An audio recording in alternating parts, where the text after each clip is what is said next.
We survived week 1 of 2nd grade in the books, and I am here so excited to tell you how much we absolutely love. We love everything that we have. I even have my card here where we keep all of our homeschooling books and materials and everything. Okay, so week 1, and I want to tell you how I approach homeschooling, how I actually approach life, and how I start something new.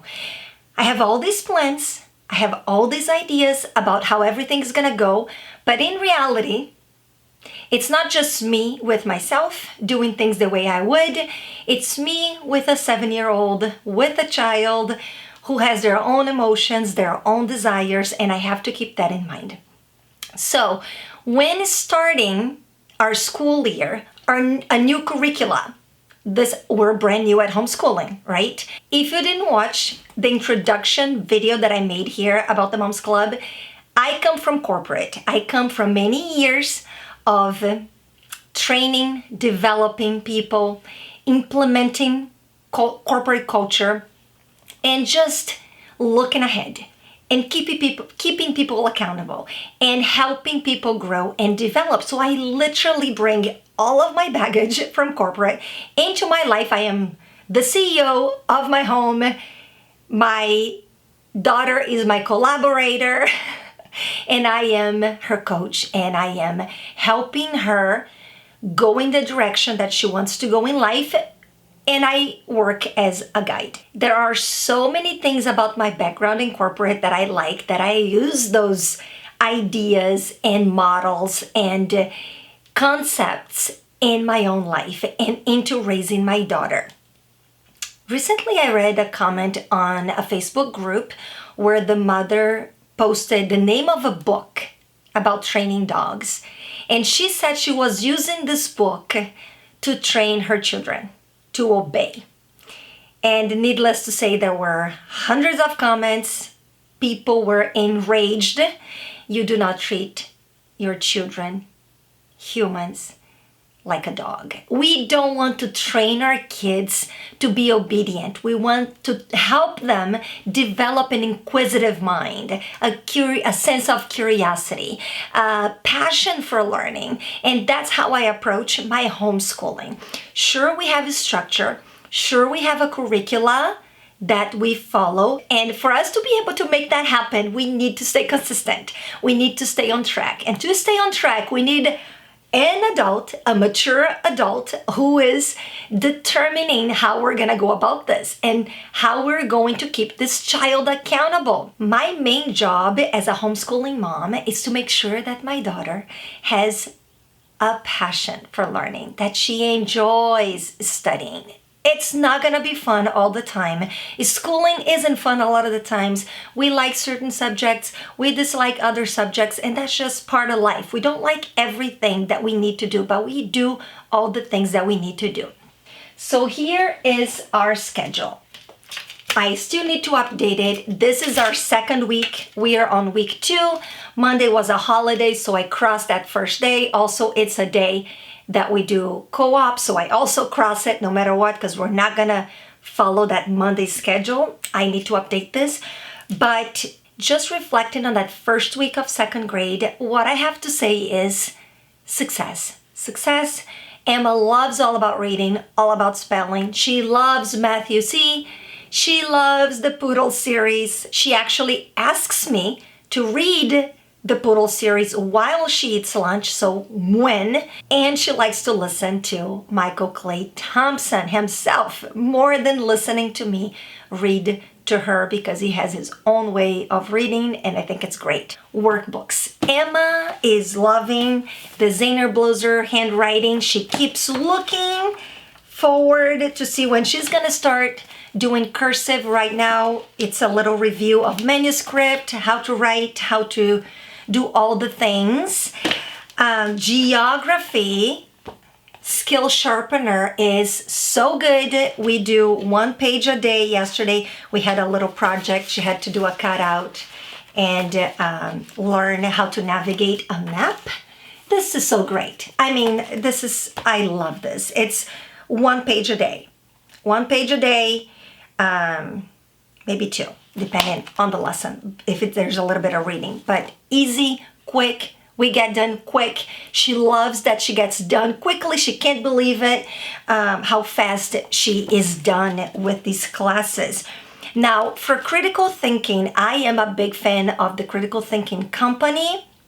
We own several critical thinking books. We are only working on one at a time.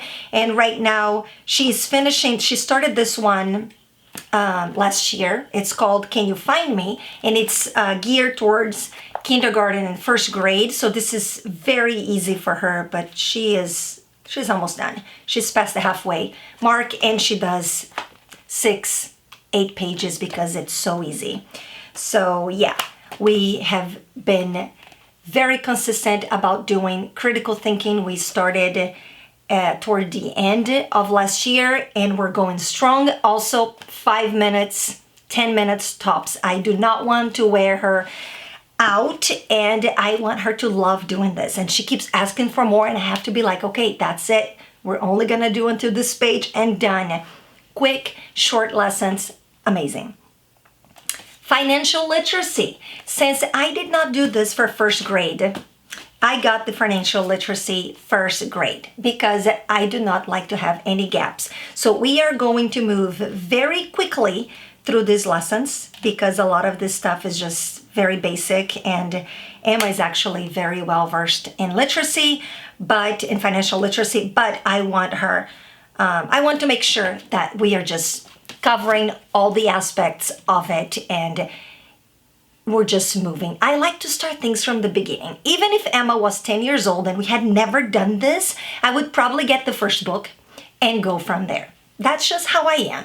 I do this with myself too. If I don't know something, I have no problem in taking a step back. So when I get to where I need to get, I can follow without any problems. I would rather Emma to be confident that she knows how to do something because it's easy for her than for her to get an advanced material where she didn't have any previous experience with. She didn't study any of it. She didn't know any concepts. And then all of a sudden, I introduced this advanced concept for her. And then she feels intimidated, and she will lack confidence, and she will think she's not capable of learning. So I am always pro, take a step back, review quickly, and get to where you want to go. So yeah, this is amazing. Keeping in mind that I would rather take a step back and quickly review to make sure that she knows all the things. We started All About Reading on level 2, even though she is ready for level 3. Since this is our first year using All About Reading, I decided to just quickly go through All About Reading level 2 and then move on to All About Reading level 3. From my understanding, you would be using All About Reading level 1 for kindergarten, All About Reading level 2 for first grade, All About Reading level 3 for second grade, and All About Reading level 4 for third grade. Now, Emma didn't do any of the All About Reading. She did The Good and the Beautiful level 1, which was first grade, and she finished that, so she's ready for second grade. But since we didn't use All About Reading, I am concerned that if we move to All About Reading level 3, we may encounter some concepts or rules that we didn't learn on The Good and the Beautiful. So I decided to just do a quick review. All About Reading level 2, we're going through all the flashcards, which is great because she gets acquainted with the method, the flashcards, the games, the activities, which she loves. What I did with the workbook, the child's book, it's not a child's book, I don't even know what it's called. It's called Leap into Reading. Okay, All About Reading level 2, the book that comes is called Leap into Reading. I actually prepared the entire year's worth because perimenopause. I woke up at 2 a.m. one night, and instead of just wasting my life on my phone or who knows what I would be doing, I decided to prepare all of the lessons. I'm actually going to make a video just about All About Reading, and I will show you how I prepared these classes. It's nothing out of the ordinary. I have seen other people on Facebook groups do this, and that's where I got my idea from. So I'm not reinventing the wheel, but I can share how I did it on a different video. Matthew C, I could not say enough good things about it. I love the manipulatives. I love the lessons that we do every week. I love the short worksheets. It's simple to use. It's quick. Emma likes it. There's no fluff.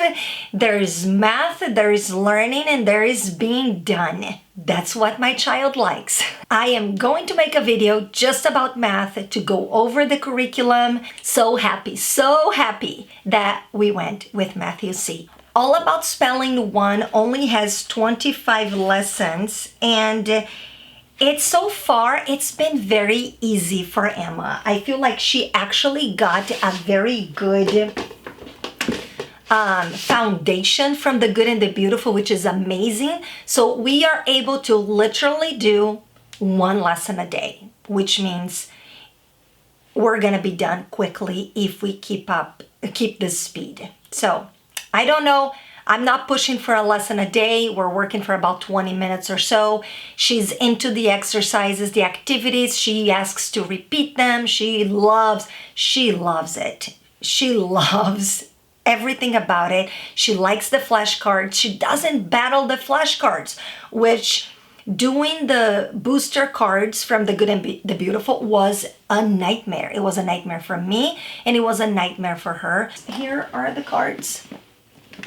And she's just mastering them really quickly. There's a few that she needs to keep reviewing because she's not getting all the phonograms. So here's the thing with when we did the Good and the Beautiful, I didn't feel like it was a very strong curriculum on phonics. So, and I am a second language, English is my second language. So for me to be teaching her those sounds, I mean, you see how I sound. I have an accent. So not perfect, right? But All About Learning has an app called Phonogram Sounds. And you literally push a button.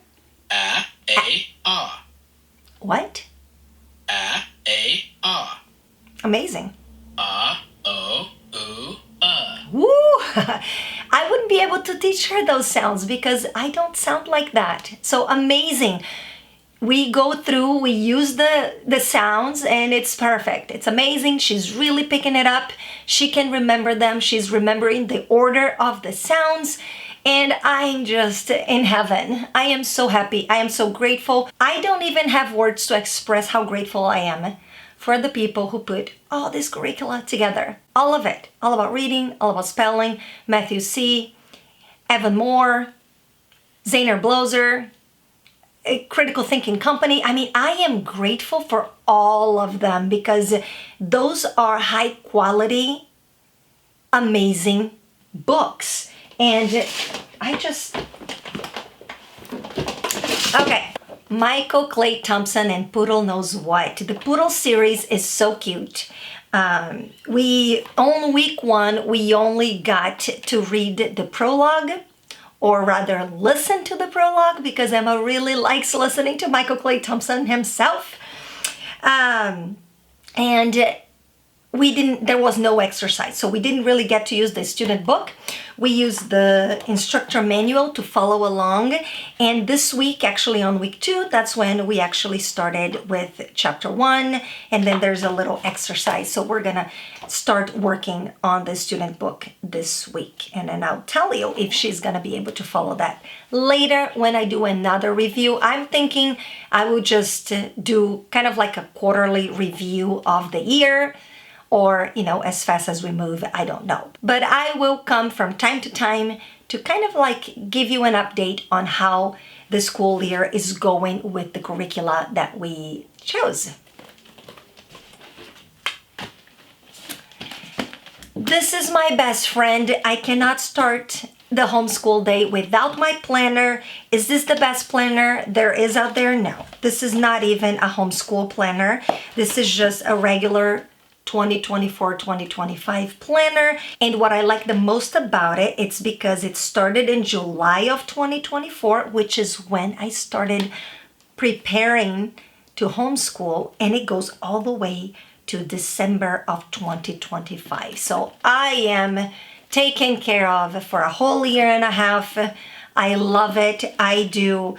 What I do with my planner is I basically just write all the things that we got done. So here is welcome to second grade week. There is a lot of things here because I write every single thing that we do during the day, including the extracurricular activities, any time that we've spent outside, anything. And there is one open space here where I do a little assessment. So at the end of the week, I write about how the week went. Here it says week of ups and downs. Emma started co-op on Monday, great idea. We started second grade curriculum slowly, did about what I thought we would. She loves Matthew C. and all about reading, all about spelling. She had 3 play dates with a friend during that week. We had a Valentine's Day party on Friday with her 2 best friends. Movies on Saturday with another friend. We watched Paddington. We went to a youth group on Wednesday at a friend's house. And that was a late night. So I write everything that kind of happened. I said we're pausing jiu-jitsu and she wants to try a different martial arts for now. And she's doing amazing academically. We're both working on our communication and having lots of conversation about how to handle frustration. That's a whole topic for a new video. I will talk about it another time. Homeschooling is a privilege. Homeschooling is a blessing, and homeschooling is so very challenging. My friends, we all know this. We have good days, we have bad days. Our week 1 was, as I stated, full of ups and downs, but overall, it was amazing. I am so happy where we are at. I am so happy with my learner. I am so happy that she is happy, that she looks forward to studying, that she picks what she wants to work on next and she wants to keep working. And if we had all the time in the world, I probably would let her, but we got other things to do. We got life to enjoy. We got to find time for her to be a child, for her to play. I think we tend to focus so much on academics and on making sure that our kids will learn all the things and keeping up with, this kid, that kid, who is ahead, who is behind, that we may forget that the best way for a child to learn is through play, is through free play. So I am really, really trying to be so intentional about taking breaks, even during the schooling part of our day, and connect. And maybe when she's getting tired, play a little game, do a little dance in the kitchen, be silly, get outside. I recently read that you can actually increase your child's IQ by spending quality time with them. And that includes reading to them at bedtime, or just playing a board game, or just sitting and doing something where our phones isn't around us. We may be so focused sometimes at advancing and adding curriculum and teaching new things and having all the extracurricular activities that we forget that in these first initial years, until they're about 10 years old, some older, some younger, but that first decade of their lives is so critical. And we need to remember that kids need to be kids. Kids need to have free time. Kids need to be bored. I would love to spend the whole day just chatting away, but I gotta go get ready for my learner. If you have any questions, just make sure to ask in the comment section or find me on Instagram at the Moms Club Kona. I am so happy that I'm doing this, that I am documenting this, and that you were here on the other side. If you weren't there, there would be no this. So thank you for being here. I hope to see you next time. Ciao, ciao.